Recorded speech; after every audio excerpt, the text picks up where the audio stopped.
আসসালামু আলাইকুম। আমন্ত্রণ বাংলা ভিশন সংবাদে আপনাদের সাথে আছে আমি শফিক রায়হান। শুরুতেই বিআরবি কেবল সংবাদ শিরোনাম। 15ই আগস্টের ঘটনা কারবালার মতোই জঘন্য বললেন প্রধানমন্ত্রী। করোনার ভ্যাকসিন না আসা পর্যন্ত সবাইকে স্বাস্থ্যবিধি মানার আহ্বান।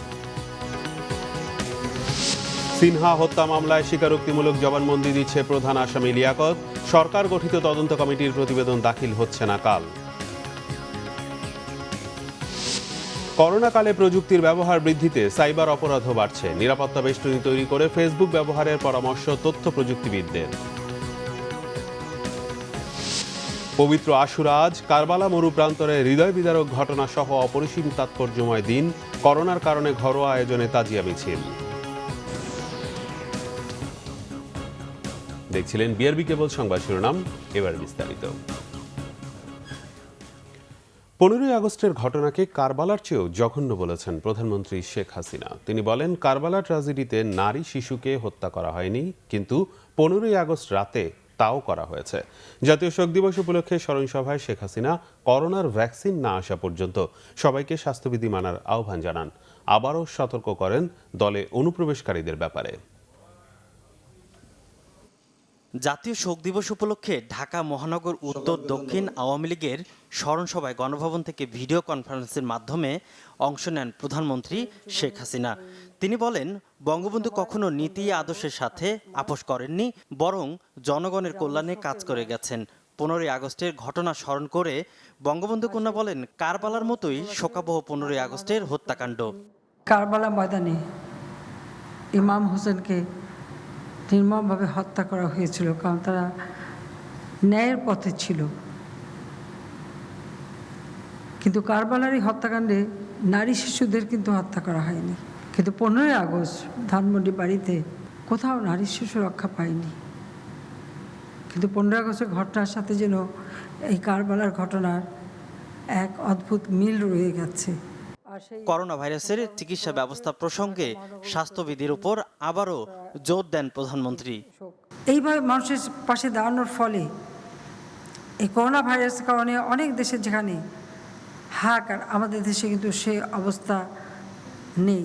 মানুষকে আরও সচেতন থাকতে হবে, আরও অনেক দিন থাকতে হবে, যেন এই অবস্থার থেকে যেন আমরা মুক্তি পাই।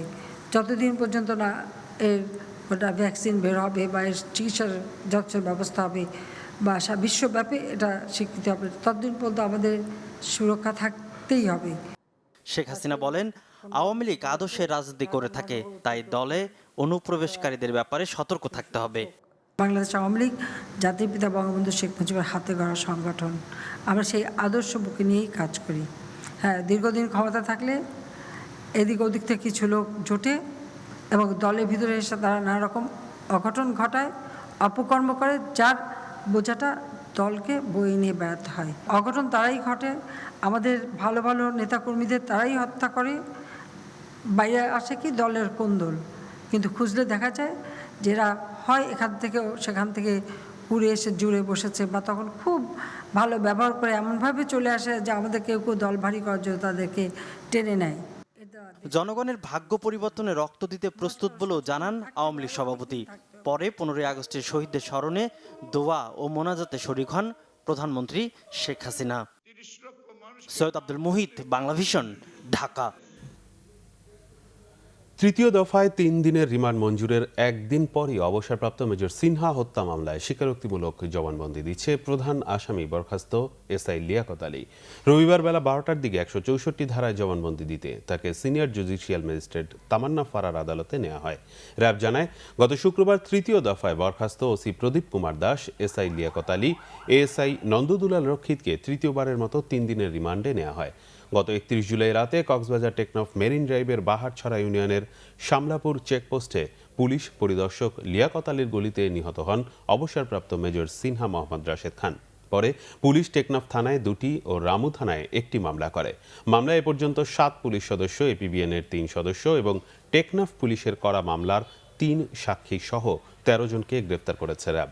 এপিবিএনের 3 পুলিশ সদস্য পৃথকভাবে বুধ ও বৃহস্পতিবার আদালতে 164 ধারায় জবানবন্দি দেয়। গত 5 আগস্ট 9 জনকে আসামি করে কক্সবাজার সিনিয়র জুডিশিয়াল ম্যাজিস্ট্রেট আদালতে হত্যা মামলা করেন নিহত সিনহার বড় বোন। পরে আরও 6 জনকে আসামি করা হয়। 2 জন ছাড়া সব আসামি কারাগারে। এদিকে সিনহা হত্যা মামলায় স্বরাষ্ট্র মন্ত্রণালয় গঠিত তদন্ত কমিটি আগামীকাল প্রতিবেদন জমা দিতে পারছে না, জানিয়েছেন কমিটি প্রধান চট্টগ্রাম বিভাগীয় অতিরিক্ত কমিশনার মোহাম্মদ মিজানুর রহমান। আমরা এখনো সময়ের জন্য আবেদন করিনি, তবে আমরা আগামীকাল রিপোর্ট দিতে পারছি না। যে বিষয়টা আগে ছিল যে আমরা ওসি প্রদীপ কুমার দাসকে জিজ্ঞাসাবাদ করতে পারিনি, আগামীকাল পর্যন্ত তিনি রিমান্ডে আছেন। ওনাকে জিজ্ঞাসাবাদ না করে আমরা রিপোর্টটা দিতে চাচ্ছি না। করোনাকালে বেড়েছে প্রযুক্তির ব্যবহার, বেড়েছে ফেসবুক সহ বিভিন্ন মাধ্যমে সাইবার অপরাধও। তথ্য প্রযুক্তিবিদরা বলছেন, হয়রানি এড়াতে মোবাইল, ল্যাপটপ সহ পুরাতন ডিভাইস বিক্রি করার সময় ফরেনসিক সফটওয়্যার দিয়ে মাস্টার ফ্ল্যাশ করা উচিত। এছাড়া কয়েক স্তরের নিরাপত্তা বেষ্টনী তৈরি করে ফেসবুক ব্যবহার করতে হবে। আইনশৃঙ্খলা বাহিনী জানিয়েছে, কেউ সাইবার অপরাধের শিকার হলে থানায় জিডি করে পরবর্তী আইনি সহায়তা নিতে হবে। একটি ইন্স্যুরেন্স কোম্পানির কর্মকর্তা ওয়াহিদ মজুমদার কিছুদিন আগে তার ফেসবুক আইডি দখলে নেয় হ্যাকাররা। ফেসবুক বন্ধুদের কাছে চাওয়া হয় আর্থিক সহায়তা।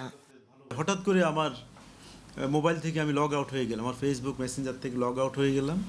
হওয়ার পরে প্রথম আমার একজন কল করলো কক্সবাজার থেকে, যে ভাই আপনার মেসেঞ্জার থেকে টাকা চাইতেছে, আপনার মোবাইল বিটা মনে হ্যাক হয়েছে। তাদের প্রথম কাজটা ছিল শুধু সবার কাছে টাকা চাওয়া।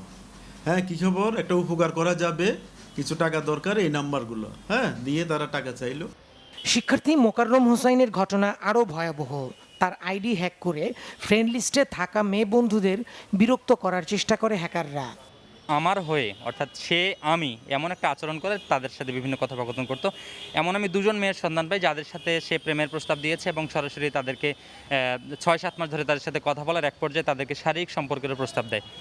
সম্প্রতি কক্সবাজারে অবসরপ্রাপ্ত মেজর সিনহা হত্যার পর একটি মহল শিপ্রার ব্যক্তিগত কিছু ছবি ফেসবুকে ছড়িয়ে বিতর্কিত করার চেষ্টা করে, যা সাইবার অপরাধের শামিল। এক্ষেত্রে তথ্য প্রযুক্তিবিদরা বলছেন, ফেসবুক কর্তৃপক্ষের সাথে রাষ্ট্রীয় সম্পর্ক থাকা দরকার, যা এখনও অস্পষ্ট। ফরেনসিক নামে একটা সফটওয়্যার আছে, মানে যেটা ফরেনসিক হবে না যে ডিভাইসগুলোতে, এই সফটওয়্যারকে দিয়ে আপনার ডিভাইসটাকে আসলে মাস্টার ফ্ল্যাশ করাতে হবে, তাহলে পরে আর এরকম বিপত্তিটা না পাওয়া যাবে না। ডিজিটাল এভিডেন্সকে আপনি রাষ্ট্রীয় আইনে স্বীকৃত না দিলে এক্সট্রা রেমিটি কিন্তু আসামি পক্ষ সবসময় উচ্চ আদালতে পেয়েই থাকবে। তো যার কারণে তারা জামিন পাবে এবং বিচারটা বিঘ্নিত হবে। থানাতে অ্যাভেলেবল ডিজিটাল ফরেনসিক ল্যাব করাটা এখন সময়ের দাবি মাত্র। সাইবার অপরাধের শিকার বেশিরভাগই নারী। ঘটনা লুকিয়ে রেখে অপরাধীদের হাত থেকে বাঁচতে চায় তারা। সাইবার অপরাধীরা ক্লোন করে, আইডি ক্লোন করে তাদেরকে ব্ল্যাকমেইল করার চেষ্টা করবে, কিংবা আইডি হ্যাক যেটা বলা হয় সেটাও করার চেষ্টা করে। সামাজিক যোগাযোগ মাধ্যমে যে সমস্যাগুলো আমি বললাম সেইগুলো নিয়ে আমরা কাজ করছি। পাশাপাশি আমরা চিন্তা করছি সাইবার হেল্প ডেস্ক নামে একটা শাখা আমরা এখানে ইন্ট্রোডিউস করা। প্রপারলি আইনগতভাবেই জিডি কিংবা মামলার মূলে আমাদের কাছে আসে, তা আমরা থানাকে পাশাপাশি সেই ব্যক্তিকেও সহযোগিতা করতে প্রস্তুত আছি। অপতৎপরতা ঠেকাতে সাইবার অপরাধীরা নজরদারিতে রয়েছে বলেও দাবি আইনশৃঙ্খলা বাহিনীর। দীপন দেওয়ান, বাংলা ভিশন, ঢাকা। আজ 10ই মুহররম, পবিত্র আশুরা। ইসলামের ইতিহাসে তারিখটি নানা ঘটনার জন্য বিখ্যাত হলেও কারবালার প্রান্তরের বিয়োগান্তক ঘটনার জন্য শিয়া সম্প্রদায় শোকের দিন হিসেবেই পালন করে। এবার করোনার কারণে সীমিত পরিসরে পালন হয় দিনটি। 400 বছরের ঐতিহ্য ভেঙে তাজিয়া মিছিল স্থগিত করেছে হোসনি দালান ইমামবাড়া কর্তৃপক্ষ। গেল বছরও তাজিয়া নিয়ে এভাবে দীর্ঘ মিছিলের মাধ্যমে পবিত্র আশুরা পালন করেছে এদেশের শিয়া সম্প্রদায়। কিন্তু মহামারী করোনার প্রভাবে এবার চিত্র সম্পূর্ণ ভিন্ন। করোনা সংক্রমণের শঙ্কায় সরকারের সিদ্ধান্তে ঢাকা মেট্রোপলিটন পুলিশ সর্বসাধারণের অংশগ্রহণে এবছরের তাজিয়া মিছিল নিষিদ্ধ করে। তাই ঘরোয়াভাবে দিনটির আনুষ্ঠানিকতা পালনের সিদ্ধান্ত নেয় হোসনি দালান ইমামবাড়া কর্তৃপক্ষ। হোসনি দালানে আসার জন্য কাউকে বলা না হলেও যারা এসেছেন তল্লাশির মাধ্যমেই ভিতরে ঢুকতে হয়েছে তাদের। ভেতরে যাওয়া ভক্তরা ব্যস্ত ছিলেন ইমামবাড়ায় স্থাপিত তাজিয়াকে কেন্দ্র করে নানা আনুষ্ঠানিকতায়। প্রকাশ্য আনুষ্ঠানিকতা না থাকায় ইমামবাড়ার ভেতরে ঘরোয়া আয়োজনে তাজিয়া মিছিল হয়েছে। ছিল হাই হোসেন মাতমো। হাসান হুসেনের একটা সবাই একসাথে সমবেত হয়ে আমরা শোক প্রকাশ করি। এই দিনটা শোকের দিন, ইসলাম জিন্দা হয়েছে, সেজন্যই আমরা আসি। আমাদের মানতি আছে, এইটার জন্য আসি। ইমাম হাসানকে ভালোবাসি, মনেকে আজীবন ভালোবাসতে যাব। নিরাপত্তার স্বার্থে আমরা এখানে করছি, যদিও বিষয়টা অত্যন্ত দুঃখজনক যে 400 বছরের ইতিহাসে কোনোদিন এই ধরনের আসলে এরকম ভাইরাসের প্রাদুর্ভাবও হয় নাই, এটা বিপজ্জনকও হয় নাই। করোনার বিশ্ব বাস্তবতায় সব ধরনের প্রকাশ্য কর্মসূচি বাতিল করা হয়েছে বলে মনে করেন ইমামবাড়া কর্তৃপক্ষ। আজকে শোকের দিন এইটাই চাইবো যে আমরা আগামীতে যাতে এই অবস্থার মধ্যে না পড়ি, করোনা যাতে অতি তাড়াতাড়ি আমাদের দেশ থেকে সেরে যায়, আমাদের এই ঐতিহ্যকে যাতে আমরা আগামীতে আবার ফিরে পেতে পারি, আগামী বছর আমরা আবার আমাদের চিরাচরিতভাবে আমরা যাতে বের করতে পারি আসলে তাজিয়া মিছিল। এদিকে ভেতরের আনুষ্ঠানিকতার শেষ সময়েও বাইরে ভিড় ছিল ভক্তদের। তাদের মধ্যে ছিল না স্বাস্থ্যবিধি মানা বা করোনা সংক্রমণের ন্যূনতম ভয়। তাদের সামলাতে হিমশিম খেতে হয়েছে আইনশৃঙ্খলা বাহিনীর সদস্যদের। আহমেদ সরোয়ার, বাংলা ভিশন, ঢাকা। করোনা সংক্রমণ থেকে সম্মুখ যোদ্ধাদের জীবন রক্ষায় রোবট তৈরি করেছে রাজশাহী প্রকৌশল ও প্রযুক্তি বিশ্ববিদ্যালয়ের সাবেক শিক্ষার্থীরা। রোবটটির মাধ্যমে আক্রান্ত রোগীর ওয়ার্ডে না গিয়েই সব রকম সেবা দিতে পারবেন ডাক্তার ও স্বাস্থ্যকর্মীরা। রোবটটির প্রাথমিক পরীক্ষা শেষে হাসপাতালে পাঠানোর পরিকল্পনা করছেন তারা। রাজশাহী থেকে পরিতোষ চৌধুরী আদিত্য রিপোর্ট। ভাইরাস সংক্রমণ দেখা দেওয়ার পর থেকে সবচেয়ে ঝুঁকিতে পড়েন চিকিৎসক ও স্বাস্থ্যকর্মীরা। তাদের জীবন রক্ষার বিকল্প হিসেবে একটি রোবট তৈরির পরিকল্পনা করেন রাজশাহী প্রকৌশল ও প্রযুক্তি বিশ্ববিদ্যালয়ের সাবেক 7 শিক্ষার্থী। 3 মাসের কঠোর পরিশ্রমে তৈরি করেন একটি রোবট। রোবটটি করোনা আক্রান্ত রোগীদের ওষুধপত্র দেয়া, শরীরের তাপমাত্রা মাপা ও সরাসরি চিকিৎসকের সাথে ভিডিও ও ছবি আদান প্রদান করতে সক্ষম। ইন্টারনেট সংযোগের মাধ্যমে মোবাইল অ্যাপসের সহযোগিতায় রোবটটি নিয়ন্ত্রণ করা হচ্ছে। করোনা রোগীর সংস্পর্শে না যেয়ে যদি বেসিক কিছু কাজ করতে পারে রোবটটার সাহায্যে, তাহলে পরে তাদের স্বাস্থ্য ঝুঁকি অনেকটাই কমে যাবে। টেস্টিংয়ের জন্য আমরা কিছু হসপিটালে কথা বলেছি আনঅফিসিয়ালভাবে। তাদের সাথে আমাদের কিছুদিনের মধ্যেই তাদের এখানে ট্রায়ালে যাবে এবং তাদের আমরা সেখানে ডাক্তার বা নার্সদের আমরা মতামত নিব যে তারা এটা কতটুকু তাদেরকে হেল্প করতে পারছে। টেম্পারেচার মেজার করতে হয়, এটা হচ্ছে রিমোটলি এটা খুব ইজিলি করা যাচ্ছে। আর এটা সবচেয়ে বড় বৈশিষ্ট্য যেটা আমার কাছে যেটা মনে হয়েছে যে এটা যে মোবাইল অ্যাপসের মাধ্যমে যে এটাকে কন্ট্রোল করা যাচ্ছে এবং খুব ইজিলি এটা রুগীর কাছে যেতে পারতেছে এবং রুগীর সকল ইনফরমেশন রিমোট প্লেসে বসে ডাক্তার, এমনকি ডাক্তার যদি মনে করে তার বাসায় বসে এবং রুগী তার বাসায় থাকবে, মেডিকেল সেন্টারে যাওয়ার প্রয়োজন নাই, এটাও সম্ভব এটা দিয়ে। বীর প্রতীক ডাক্তার সিতারা বেগমের নামে নামকরণ করা এই রোবটটি হাসপাতালগুলোতে ব্যবহারের আহ্বান জানান উপাচার্য। আশাবাদী যেটা বাস্তব ক্ষেত্রে যাবে এবং এটা যদি নিয়ে যাওয়া যায় তাহলে এই যে যারা শিক্ষার্থী আছে তারা অনুপ্রাণিত হবে। তার পাশাপাশি আমাদের নতুন যে উদ্ভাবক বা শিক্ষার্থী যারা আছে তারাও অনুপ্রাণিত হবে। নিত্য নতুন আবিষ্কার ও সম্মিলিত প্রচেষ্টায় করোনা মোকাবেলা করবে বাংলাদেশ। একটি সুন্দর দিনের অপেক্ষায় সবাই। পরিতোষ চৌধুরী আদিত্য, বাংলা ভিশন, রাজশাহী। জাতীয় সংসদের আগামী উপনির্বাচনগুলোতে বিএনপি অংশগ্রহণের সিদ্ধান্তকে সাধুবাদ জানিয়েছেন তথ্যমন্ত্রী ডক্টর হাসান মাহমুদ। তিনি আশা করেন উপনির্বাচনে অংশ নিলেও বিএনপি কোনো গণ্ডগোল করবে না। অবশ্য দলটি নির্বাচনকে প্রশ্নবিদ্ধ করতেই নির্বাচনে অংশ নেয় বলেও অভিযোগ করেন তিনি। জাতীয় প্রেস ক্লাবে এক আলোচনায় এসব বলেন ডক্টর হাসান মাহমুদ। বঙ্গবন্ধু হত্যা সহ নানা হত্যায় জিয়াউর রহমান জড়িত ছিলেন বলে অভিযোগ করেন তিনি। বিএনপি গুম খুনের ওপর প্রতিষ্ঠিত অভিযোগ করে তথ্যমন্ত্রী বলেন, অপারেশন ক্লিন হার্ট ও আন্দোলনের নামে বেগম খালেদা জিয়া পেট্রোল বোমা দিয়ে মানুষ হত্যা করেছেন, তাই বিএনপির মুখে গুম খুনের কথা মানায় না। এসব অপকর্মের জন্য বিএনপিকে জাতির কাছে ক্ষমা চাওয়ার আহ্বান জানান তথ্যমন্ত্রী। নিখোঁজের 16 ঘণ্টা পর মৌলভীবাজারের শ্রীমঙ্গলের চা বাগান থেকে কলেজ ছাত্রের লাশ উদ্ধার করেছে পুলিশ। পুলিশ জানায়, শ্রীমঙ্গল প্রাথমিক শিক্ষক সমিতির সাধারণ সম্পাদক কল্যাণ দেবের ছেলে স্বাক্ষর দেব শনিবার বিকেলে বাড়ি থেকে বের হয়। সন্ধ্যায় সে বাড়ি না ফেরায় রাতে শ্রীমঙ্গল থানায় সাধারণ ডায়েরি করেন স্বজনরা। রবিবার সকালে লাকাইছড়া চা বাগান থেকে তার লাশ উদ্ধার করে পুলিশ। এদিকে কুলাউড়া থেকে এক গৃহবধূর লাশ উদ্ধার করেছে পুলিশ। অন্যদিকে গাজীপুরের কোনাবাড়িতে এক প্রবাসীর বাড়ির সেপটিক ট্যাঙ্ক থেকে অজ্ঞাত এক নারীর গলাকাটা বস্তাবন্দি লাশ উদ্ধার করেছে পুলিশ। এছাড়া শনিবার রাতে পটুয়াখালীর কুয়াকাটার সৈকত থেকে অজ্ঞাত ব্যক্তির অর্ধগলিত লাশ উদ্ধার করেছে মহিপুর থানা পুলিশ।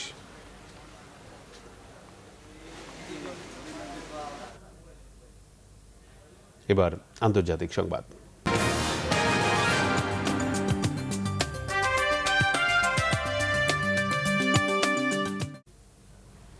বিশ্বে করোনা ভাইরাসে একদিনে আরও ৬,০০০-এরও বেশি মানুষ মারা গেছে। এতে প্রাণঘাতী এ ভাইরাসটিতে মোট মৃত্যু ৮,৪৬,০০০ ছাড়িয়েছে। আক্রান্ত ২,৫১,০০,০০০-এরও বেশি। এদিকে করোনার বিধিনিষেধের বিরুদ্ধে বিক্ষোভ ছড়িয়ে পড়েছে যুক্তরাজ্য, জার্মানি সহ ইউরোপের বিভিন্ন দেশে।